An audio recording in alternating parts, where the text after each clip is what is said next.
DSCJ tele classes में आपका स्वागत है। मैं कवलजीत कौर और आज हम पढ़ेंगे क्लास 10 ज्योग्राफी का chapter number 5 minerals and energy resources. Jammu and Kashmir board of school education की prescribed book contemporary India part 2 का चैप्टर नंबर 5 है minerals and energy resources.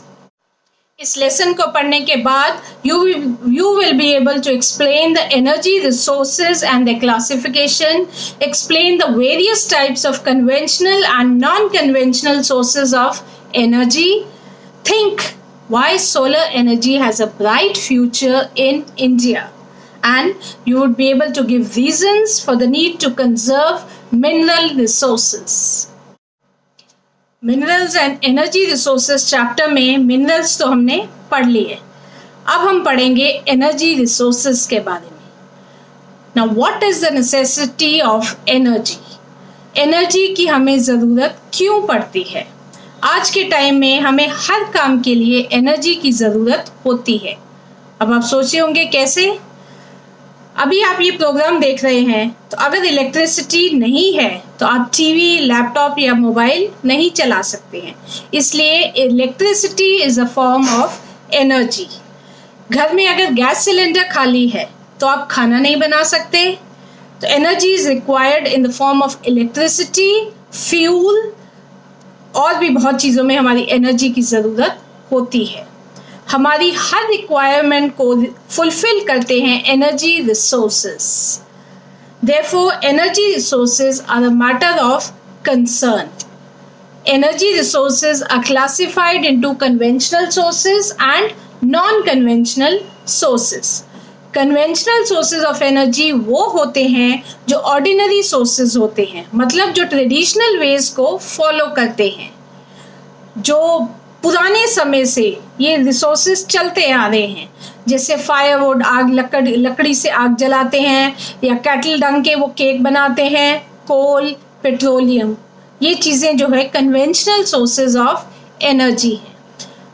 On the other hand non conventional sources of energy वो होते हैं जो ordinary नहीं होते हैं, जो पुराने समय से नहीं चलते आ रहे हैं, या हम कह सकते हैं उनकी अभी खोज हो रही है, उन्हें अभी बनाया, मतलब उनके बारे में स्टडी किया जा रहा है और नए नए तरीके अपनाए जा रहे हैं एनर्जी रिसोर्सेज ढूंढने के, एंड विच आर रिन्यूएबल। सबसे इम्पोर्टेंट बात उनकी ये है कि दे आर रिन्यूएबल सोर्सेज, जैसे solar energy, wind energy, tidal energy, geothermal energy, biogas and atomic energy. Conventional sources of energy are coal, then firewood, cow dung cake, natural gas and petroleum. Coal. सबसे पहले हम कोल से start करते हैं। ये एक conventional source of energy है। Now factors which are responsible for the formation of coal are the degree of compression and the depth and the time of burial. Coal is the most abundantly available fossil fuel. कोल एक बहुत ही बल्कि material होता है, इसे एक जगह से दूसरी जगह ले जाना बहुत ही कॉस्टली पड़ता है। इसलिए industries are established near the coal fields to avoid high transportation costs. Coal is used for power generation, to supply energy to the industry as well as for domestic needs. आपके घर में भी कोयला जलता होगा, स्पेशली विंटर्स में। कोल industries में भी यूज होता है और डोमेस्टिक पर्पसेस के लिए भी यूज होता है। On the basis of quality, coal can be divided in 4 parts: peat, lignite, bituminous and anthracite. पीट ये एक सेमी लिक्विड या हम कह सकते हैं एक गाढ़ा सा कोल होता है जिसके अंदर कार्बन कंटेंट बहुत लो होता है और जो मॉइस्चर है वो बहुत ही हाई होता है। इसलिए इस कोल की हीटिंग कैपेसिटी बहुत ही लो होती है। ये कोल ज़्यादा जलाने के काम नहीं आता है इसकी लो हीटिंग कैपेसिटी की वजह से। फिर है lignite. Lignite is a low grade brown coal which is soft with high moisture content. जब मॉइस्चर कंटेंट हाई है तो इसमें भी इतनी हीटिंग कैपेसिटी नहीं होती है, पर पीट कोल से लिग्नाइट कोल जो है वो थोड़ा बेटर होता है। फिर है bituminous coal. It is found in deep inside the earth. ये ज़्यादा गहराई में पाया जाता है। बिटुमिनस कोल माइंस ज़्यादा गहरे अर्थ के ज़्यादा अंदर, ये जो माइंस है बहुत ज़्यादा गहरी होती हैं। अब जैसे जैसे आप अर्थ की गहराई में जाओगे वहाँ टेम्परेचर बढ़ने लगता है, और जब टेम्परेचर बढ़ता है तो डिग्री ऑफ कंप्रेशन जो है वो भी ज़्यादा होता है और उसकी हीटिंग क्वालिटी अच्छी होती है। इसलिए ये कोल ज़्यादा कमर्शियल पर्पस के लिए यूज़ किया जाता है। इंडस्ट्रीज़ में, थर्मल पावर प्लांट्स में और स्मेल्टिंग पर्पसेस के लिए ये कोल जो है यूज़ किया जाता है। फिर है एंथ्रासाइट। ये लास्ट वेराइटी ऑफ कोल है। ये हाईएस्ट क्वालिटी ऑफ कोल है। इसकी क्वालिटी सबसे अच्छी होती है। ये हार्ड कोल होता है, लाइट वेट होता है और इसकी जो हीटिंग क्वालिटी है बहुत ही अच्छी होती है और ये बहुत महंगा भी होता है। Now on the basis of age, coal को हम दो कैटेगरीज में क्लासिफाई करते हैं, Gondwana coal and tertiary coal. जो गोंडवाना कोल है वो कोल है जिसका फॉर्मेशन 200 मिलियन ईयर्स अगो, मतलब 200 मिलियन साल पहले स्टार्ट हुआ था, और ये coal Damodar valley, Jharia, Raniganj and Bokaro में पाया जाता है। फिर है टर्शियरी कोल। टर्शियरी कोल जो है 55 मिलियंस अगो, मतलब 55 मिलियंस पहले बनना स्टार्ट हुआ था, और ये कोल पाया जाता है नॉर्थ ईस्टर्न स्टेट्स में। पेट्रोलियम, ये भी एक कन्वेंशनल सोर्स ऑफ एनर्जी है। Petroleum industry is a nodal industry. ऐसा क्यों कहा गया है? क्योंकि पेट्रोलियम इंडस्ट्री में सिंथेटिक टेक्सटाइल प्रोड्यूस होता है। सिंथेटिक टेक्सटाइल जैसे नायलॉन वगैरह हमें पेट्रोलियम इंडस्ट्री से मिलता है। इसके अलावा पेट्रोलियम इंडस्ट्री फर्टिलाइज़र और बहुत सारे केमिकल इंडस्ट्रीज़ के लिए रॉ मटेरियल का काम करती है। इसी कारण से पेट्रोलियम इंडस्ट्री को नोडल इंडस्ट्री कहा गया है। पेट्रोलियम की अकरेंस या फॉर्मेशन की बात करें तो टर्शियरी एज जैसा मैंने पहले बताया 55 मिलियन ईयर्स अगो में जो रॉक फॉर्मेशन हुई उनमें एंटीक्लाइंस और फॉल्ट ट्रैप्स के बीच ऑयल जो है वो ट्रैप हो गया। तो जो ऑयल बेयरिंग लेयर है वो पोरस है, मतलब विच कैन एब्जॉर्ब लिक्विड्स, तो जिससे ऑयल जो है बह सकता है, पर इस ऑयल को बहने से रोकता है जो उसके ऊपर नॉन पोरस लेयर्स हैं। ऐसे ही petroleum is also found in fault traps between porous and non porous rocks. Earth के मैग्मा की हीट से जो गैस बनती है, और gas being lighter is above the oil, वो ऑयल के ऊपर होती है, तो कई जगह से हमें पेट्रोलियम भी मिलता है और साथ में नेचुरल गैस भी मिलती है। ये सारे पेट्रोलियम अर्थ स्लैब में पाए जाते हैं, और ये पाया जाता है मुंबई हाई के पास अरेबियन सी में, गुजरात में अंकलेश्वर माइंस में, और असम में दिग्बोई में पाया जाता है। Assam is the oldest oil producing state of India. Digboi, Naharkatiya and Moran Hugli are the important oil fields in Assam. Ankaleshwar in Gujarat is the most important oil field of Gujarat. Natural gas is a source of energy as well as an industrial raw material in the petrochemical industry. Natural gas source of energy as fuel use की जाती है, और उसके साथ industries के लिए as raw material भी use की जाती है। जैसा मैंने पेट्रोलियम के बारे में बताया था कि अर्थ की हीट की वजह से जो गैस बनती है वो ऑयल के ऊपर फ्लोट करती है, जिसे नेचुरल गैस कहते हैं। तो कई बार नेचुरल गैस पेट्रोलियम के साथ पाई जाती है, तो कई बार सिर्फ गैस होती है, पेट्रोलियम नहीं होता है, सारा हीट अप हो जाता है। Natural gas environment friendly fuel होता है क्योंकि इसका कार्बन डाइऑक्साइड एमिशन बहुत कम होता है। एनवायरमेंटलिस्ट का ज़्यादा फोकस होता है नेचुरल गैस, तो इसको यूज़ करने की सलाह देते हैं क्योंकि ये एक एनवायरमेंट फ्रेंडली होता है। इंडिया में natural gas is found in Krishna Godavari basin, Mumbai Hive and Gulf of Cambay. Now what is HVJ pipeline? H means Hazira, V Vijaypur, J Jagdishpur. ये जो एरियाज हैं उत्तर प्रदेश, राजस्थान, गुजरात और मध्य प्रदेश के एरियाज में HVJ पाइपलाइन जो है गुजरती है.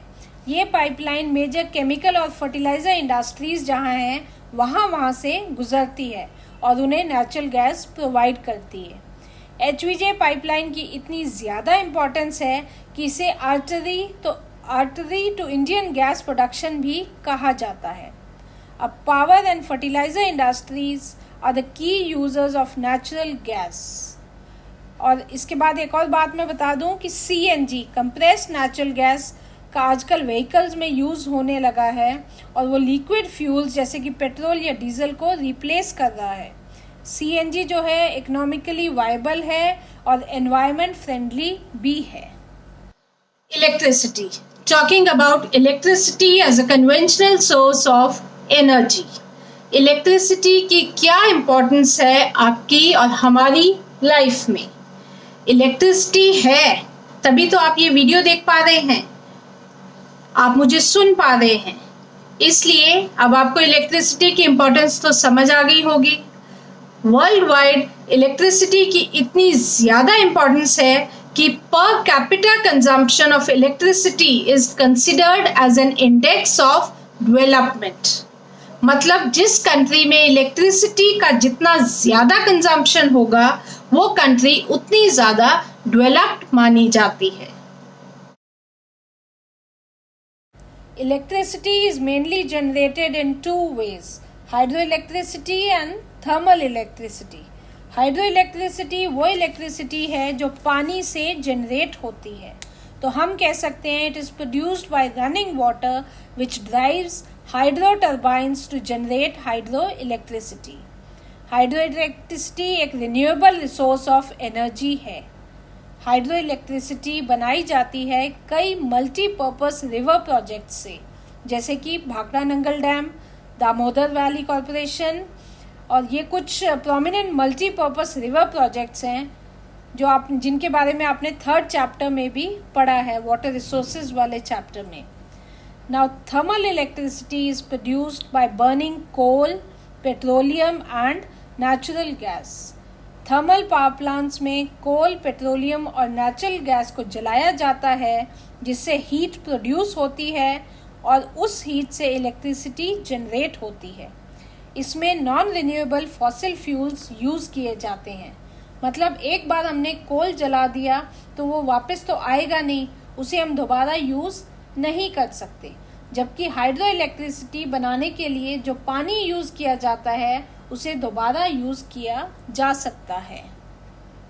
अब मैं आपको 2 एक्टिविटीज दे रही हूँ. पहली है collect information about thermal hydel power plants located in Jammu and Kashmir, और दूसरी है name some river valley projects and write the names of the dams built on these rivers. अब बात करते हैं non conventional sources of energy की. Non conventional sources of energy वो resources हैं which are renewable, easily available, eco friendly and pollution free. Solar energy, wind energy, tidal energy, biogas, geothermal energy and energy from waste material are some of the non-conventional sources of energy. हमारे पास limited resources हैं जैसे fossil fuels, और हमारी जो demands हैं वो unlimited हैं. तो अनलिमिटेड डिमांड्स के चलते एक दिन ऐसा आएगा कि हमारे रिसोर्सेज जो हैं ख़त्म हो जाएंगे या बहुत कम हो जाएंगे.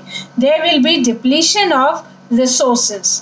जब रिसोर्सेज लिमिटेड रह जाएंगे तो प्राइस जो है वो राइज हो जाएगा, जिससे हमें काफ़ी दिक्कतों का सामना करना पड़ेगा.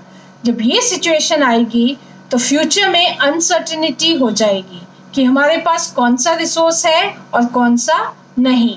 तो उसके चलते बहुत सारी एनवायरमेंटल प्रॉब्लम्स हमें फेस करनी पड़ेंगी. तो इन सब प्रॉब्लम्स का एक ही सल्यूशन है कि we must use non conventional sources of energy which are renewable to secure our future in terms of energy. Nuclear और एटॉमिक एनर्जी। जब भी हम न्यूक्लियर एनर्जी या एटॉमिक एनर्जी की बात करते हैं तो हमें लगता है कि उससे वेपन्स या बॉम्ब्स बनाए जाते हैं, पर ऐसा नहीं है। न्यूक्लियर एनर्जी का सिविलियन यूज़ भी होता है, जैसे इलेक्ट्रिसिटी प्रोड्यूस होती है और ये एक एनर्जी एफिशिएंट फ्यूल होता है and it can be used without damaging the environment. It is a safe and clean fuel. Nuclear energy is obtained by altering the structure of atoms. Uranium और thorium को use किया जाता है nuclear energy बनाने के लिए। Uranium और thorium के एटम्स के स्ट्रक्चर में ऑल्टरेशन की जाती है तो न्यूक्लियर एनर्जी जो है प्रोड्यूस होती है। जब यूरेनियम और थोरियम के एटम्स के स्ट्रक्चर में ऑल्टरेशंस की जाती हैं तो वो मल्टीप्लाई करते हैं और इंक्रीज हो जाते हैं, जिसकी वजह से हीट एनर्जी प्रोड्यूस होती है। इस हीट एनर्जी से टरबाइन्स को रोटेट किया जाता है और इलेक्ट्रिसिटी प्रोड्यूस होती है। It is found in Jharkhand, Aravalli ranges of Rajasthan and the monazite sand of Kerala. The monazite sand of Kerala is rich in thorium. Now again, activity time. Locate the 6 nuclear power stations of India and find out the state in which they are located. Next, non-conventional source of energy is solar energy. Solar energy is one of the most clean source of energy. It is also environment friendly. ये हमारे पास बहुत सी मात्रा में available है और ये exhaustible भी नहीं है। ये कभी ख़त्म नहीं होगी, लाइफ टाइम ये है, चलती रहेगी। जब तक सूरज निकलेगा तब तक सोलर एनर्जी हमें मिलेगी और इस एनर्जी को यूटिलाइज कर सकते हैं हम अपनी एनर्जी रिक्वायरमेंट्स को फुलफिल करने के लिए। अब आप सोच रहे होंगी कि सोलर एनर्जी कैसे प्रोड्यूस की जाती है। Solar energy is produced by sun's light. Photovoltaic technology से सनलाइट को डायरेक्टली इलेक्ट्रिसिटी में कन्वर्ट किया जाता है। फोटोवोल्टाइक टेक्नोलॉजी को पीवी भी कहा जाता है। एक ऐसी प्रौद्योगिकी है जो धूप को सीधा विद्युत में परिवर्तित करती है। आपने कई जगह सोलर प्लेट्स लगी हुई देखी होंगी, तो सोलर प्लेट्स जो हैं पीवी टेक्नोलॉजी की मदद से सनलाइट को अपने अंदर एब्जॉर्ब करती हैं और फिर उन्हें इलेक्ट्रिसिटी में कन्वर्ट करती हैं और उस इलेक्ट्रिसिटी से हम अपने घरों में इलेक्ट्रिक अप्लायंसेस को चला सकते हैं।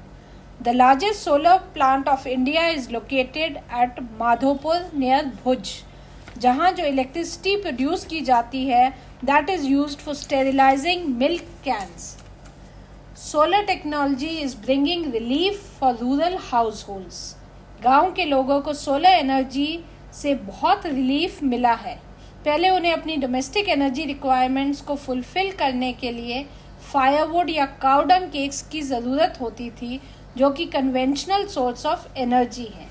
पर अब जैसे जैसे सोलर पावर प्लांट्स बढ़ रहे हैं तो गांव के लोग सोलर एनर्जी से अपनी डोमेस्टिक रिक्वायरमेंट्स को पूरा कर रहे हैं और इसके बदले में काउडंग वो जो यूज़ करते थे वो मेन्योर के काम आता है एग्रीकल्चरल पर्पसेस के लिए। और साथ ही एनवायरमेंटल कंजर्वेशन भी हो रहा है। आग जलाने के लिए लकड़ियों को नहीं काटा जा रहा, पेड़ों को काटा नहीं जा रहा लकड़ियाँ इकट्ठी करने के लिए। तो हम देख सकते हैं कि एक सोलर पावर प्लांट से प्रोड्यूस की एनर्जी से हमारे कितने ज़्यादा फायदे हो रहे हैं। काउडंग जलने से जो मीथेन प्रोड्यूस होती है वो भी ख़त्म हो रही है, तो हमारा जो एनवायरनमेंट है वो भी पोल्यूट नहीं हो रहा है। Activity time for you. Collect information about the newly established solar power plants in India. Wind energy या wind power, it is also a clean energy और ये एनर्जी एनवायरनमेंट को कोई डैमेज नहीं पहुंचाती। बस इतना है कि non conventional sources of energy में इंस्टॉलेशन कॉस्ट थोड़ी ज़्यादा रहती है, लेकिन उसके बाद उसके फ़ायदे ही फ़ायदे रहते हैं। The potential of wind is used to generate electricity. आपने कई जगह देखा होगा पहाड़ों पर विंड मिल्स लगी हुई हैं, तो जितना तेज़ हवा का बहाव होता है उतनी तेज़ी से विंड मिल के चक्रे जो हैं वो घूमते हैं और इलेक्ट्रिसिटी जनरेट होती है। Largest wind farm cluster is located in Tamil Nadu from Nagercoil to Madurai. इसके अलावा आंध्र प्रदेश, कर्नाटका, गुजरात, केरला, महाराष्ट्र और लक्षद्वीप में भी विंड फार्म्स जो हैं बने हुए हैं। अब पढ़ते हैं एक और non conventional source of energy जिसका नाम है biogas. Now what is biogas? जितना भी ऑर्गेनिक मैटर होता है उसे डीकम्पोज करने के बाद जो गैस ऑब्टेन होती है, जिसे आप एनर्जी की तरह यूज करते हैं, वो होती है biogas. Shrubs, farm waste, animal and human waste are used to produce biogas for domestic consumption in rural areas. इन सारे कंपोनेंट्स के अंदर ऑर्गेनिक मटेरियल होता है जो गैस रिलीज करता है। उस गैस को as source of energy use किया जाता है। इस ऑर्गेनिक मैटर को जब डीकम्पोज किया जाता है तो इससे गैस प्रोड्यूस होती है जो हाईली एफिशिएंट होती है as compare to kerosene, cow dung cake and charcoal. गोबर gas plant is a type of biogas plant which uses cattle dung और ये भी बहुत एफिशिएंट है। इसका यूज़ हमने अपने घर में किया हुआ है और वाकई में ये बहुत ही एफिशिएंट सोर्स ऑफ एनर्जी है as compare to other sources of energy. गोबर गैस प्लांट एक जगह लगाया जाता है, वहाँ काउ डंग को डीकम्पोज किया जाता है और वहाँ से एक पाइपलाइन डायरेक्ट जो है किचन तक आती है, उससे गैस स्टोव जो है चलता है। It has proved a great success in rural areas and government is also providing subsidy for installation of gobar gas plants. जो गोबर गैस प्लांट्स हैं उसके ट्विन बेनिफिट्स हैं। एक तो it is a source of energy, आपको जो direct domestic fuel provide कर रहा है ये गोबर गैस प्लांट, और दूसरी चीज़ है जब आप कैटल डंग को गोबर गैस प्लांट में डालते हैं तो वहाँ से गैस बनती है। बाकी जो मटीरियल है वो ऐश नहीं बनता बल्कि उसे एज मेन्योर यूज किया जा सकता है। It is not wasted as in case of burning it. जब काउ डंग केक्स को बर्न किया जाता है तो पीछे खाली एक ऐश रह जाती है, जबकि गोबर गैस प्लांट में ऐसा नहीं होता है। और इसका एक और बेनिफिट है कि आप गोबर गैस प्लांट यूज कर रहे हैं तो आप जो है पेड़ कम काटेंगे, लकड़ियां आप कम यूज करेंगे आग जलाने के लिए, तो इसलिए इसके बहुत सारे फायदे हैं। अगला non conventional source of energy है tidal energy. Tidal energy is the energy produced by tides. Energy produced by sequential rise and fall of sea water, sun और मून के ग्रेविटेशनल पुल के कारण पानी का लेवल कभी घटता है और कभी बढ़ता है, जिसे हम कहते हैं टाइड्स। कोस्टल एरिया में फ्लड गेट डैम्स बनाए जाते हैं जो इनलेट एरियाज होते हैं वहाँ पर। जब हाई टाइड आता है water flows into the inlet and gets trapped when the gate is closed. अब जो पानी फ्लड गेट के अंदर रिटेन किया है उसे वापस सी में भेजने के लिए पाइप्स लगाई हैं, और जब पानी उन पाइप से बाहर जाता है तो आगे लगी जो टर्बाइन्स हैं वो रोटेट होती हैं, एनर्जी प्रोड्यूस होती है और उस एनर्जी को इलेक्ट्रिसिटी में कन्वर्ट किया जाता है। जब जब हाई टाइड आती है तो इस प्रोसेस को रिपीट किया जाता है। ये भी एक safe and clean source of energy है। इंडिया में टाइडल एनर्जी प्रोड्यूस की जाती है gulf of Khambhat, gulf of Kutch in Gujarat on the western coast. They provide ideal conditions for utilizing the tidal energy. Geothermal energy. Now what is geothermal energy? इसको हम define करते हैं electricity produced by the heat from the interior of the earth. अर्थ के interior से जो heat निकलती है उससे जो इलेक्ट्रिसिटी जनरेट होती है उसे जियोथर्मल एनर्जी कहते हैं। अब ये बनती कैसे है? जैसे जैसे आप अर्थ के इंटीरियर में जाएंगे वैसे वैसे टेम्परेचर जो है इंक्रीज होता जाता है। मतलब earth grows hotter with increasing depth, और जितना डीप जाएंगे एक टाइम ऐसा आएगा कि अर्थ क्रस्ट जो है ख़त्म हो जाएगा और मेंटल आएगा, और एक तरह से उबलता मैग्मा है जो सेमी लिक्विड स्टेट में है तो जितना आप डीप जाएंगे उतनी ज़्यादा हीट होगी। यही हीट जो है वो थर्मल एनर्जी है। अब कुछ एरियाज में geothermal gradient is high. High temperatures are found at shallow depths. इन एरियाज में जो ग्राउंड वाटर वो रॉक्स से हीट एब्जॉर्ब करते हैं और बहुत गर्म हो जाता है। ये ग्राउंड वाटर इतना हॉट हो जाता है कि जब वो अर्थ सरफेस पर पहुंचता है तो वो भाप का रूप ले लेता है। इसी स्टीम या भाप से टर्बाइन्स को चलाया जाता है और इलेक्ट्रिसिटी जनरेट की जाती है। इंडिया में बहुत सारे हॉट स्प्रिंग्स हैं which are used to generate electricity. 2 experimental projects have been set up in India to harness geothermal energy. One is located in the Parvati Valley near Manikaran in Himachal Pradesh and the other is located in Pugga Valley in Ladakh. Conservation of energy resources मतलब अगर हमें energy resources को लंबे समय तक चलाना होगा तो हमें उन्हें कंजर्व करना होगा। लेकिन जिस पेस पर डेवलपमेंट हो रहा है उससे एनर्जी रिक्वायरमेंट्स भी बहुत ज़्यादा बढ़ गए हैं। Our need for energy has also increased. Owing to this, consumption of energy is also increasing. But energy resources are limited. तो हम इस चीज़ को कैसे कंट्रोल करें? First is we should use sustainable energy मतलब हमें ऐसे रिसोर्सेज यूज करने चाहिए जो लंबे समय तक चलें और एनवायरनमेंट को नुकसान ना पहुंचाएं ताकि हमारी जो फ्यूचर जनरेशन्स हैं वो भी उन्हें यूज कर सकें। हमें वो रिसोर्सेज यूज करने चाहिए जो सेफ एंड क्लीन हो, जो हमारी एनवायरनमेंट को पोल्यूट ना करते हो। Then we should use public transportation.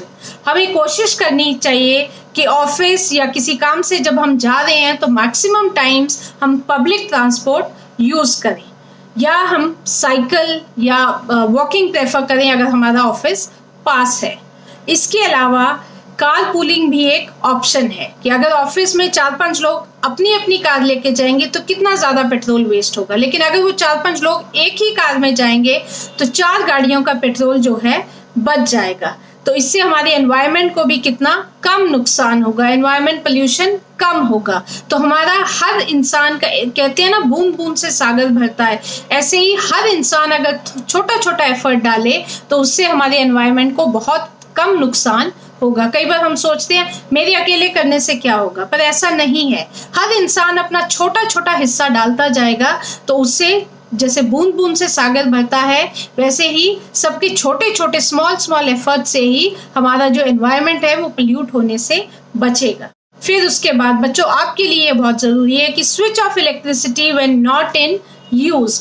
कभी भी रूम से जब आप बाहर जा रहे हैं तो बिजली का स्विच, पंखे का स्विच बंद करके जाइए। हम लोग अक्सर ध्यान नहीं देते, चलती है बिजली तो चलती रहे, हम परवाह नहीं करते जब तक मम्मी पापा से हमें डांट नहीं पड़ती। पर हमें हमेशा, चाहे हम क्लास में बैठे हैं, क्लास से जब आप बाहर जा रहे हैं तो हमेशा कोशिश, गेम्स पीरियड के लिए जा रहे हैं, ब्रेक के लिए जा रहे हैं तो कोशिश करिए कि स्विच को बंद करके जाएं। फैन को भी ऑफ करें, लाइट को भी ऑफ करें।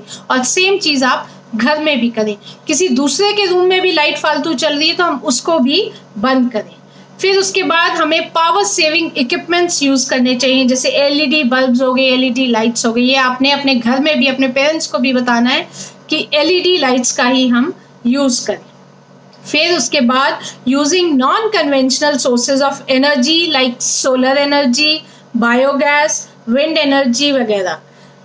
तो हम कह सकते हैं energy saved is energy produced. जितनी हम सेव करेंगे उतनी ही हम ज़्यादा प्रोड्यूस करेंगे। मतलब हम उसे बचा रहे हैं, मतलब हम उसे फ्यूचर के लिए सेव कर रहे हैं। इसलिए हम सबको कुछ ना कुछ एफर्ट करना पड़ेगा इस एनर्जी को सेव करने के लिए, ताकि हमारी फ्यूचर जनरेशन्स जो हैं they are not deprived of energy resources. Now here is the assignment for you. ये आपके लिए असाइनमेंट है। Describe the importance of coal as a source of energy. How is natural gas an important source of energy? Differentiate between hydropower and thermal power. Why do we need to conserve energy? Where is the largest solar power plant located and when was it commissioned?